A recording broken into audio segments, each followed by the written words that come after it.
A few days ago, I was teaching a new student, and we began to have a very strange discussion for our first class together.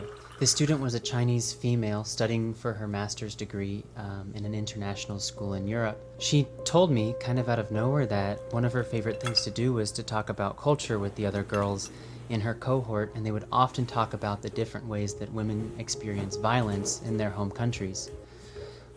I then naturally proceeded to tell her that I was a sexual violence researcher in my university, and that this was actually a topic that I was really passionate about.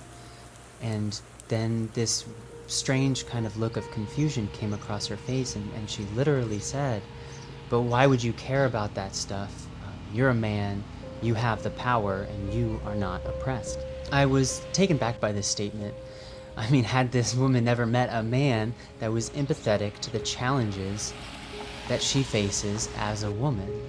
But the more and more I thought about this interaction, the more I was upset with the notion that she likely felt that men didn't equally care about equality, and that men maybe didn't think that equality was in their best interest, and that most men were probably against the equal rights movements.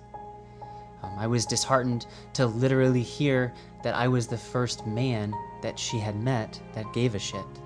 Now, I don't have the best train of thought here, but I want to relate this to the police brutality in America, as yesterday George Floyd, a young man, black man, was killed by 4 policemen after pleading for his life as he gasped for air with a police officer's knee pinned on his neck.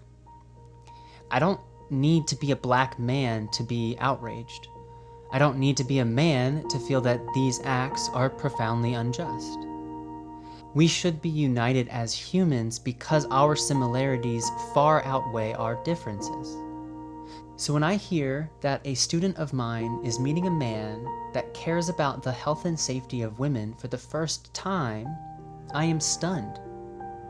But then I am hit with a reality check, because we are dealing with the same lack of empathy, general ignorance, and profound amounts of power-based oppression here in the US.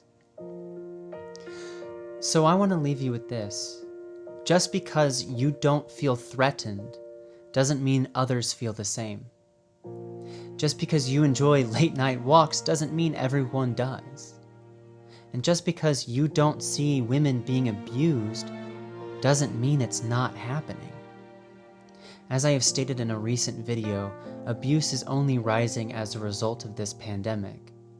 If you were in need of help, would you want everyone around you to remain silent?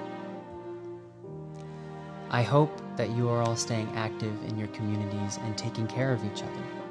If we don't rally together, people will continue to feel isolated and attacked and minoritized, and people will continue to die.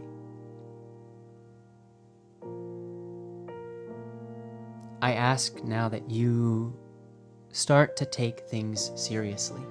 And I know it's challenging because there are too many social issues for us to all care about. For me, I focus on violence against women, animal rights, and environmental activism. But I have rarely engaged in discourse about let's say homelessness in America. Yes, it's something that I care about, and it's something that I wish I were more involved in, but sometimes we just don't have that capacity. So I hope you find what you're passionate about, and you're doing all that you can to make this world an actual better place. People are hurting, and communities are in pain. And while you're doing this, I hope you're also all staying safe.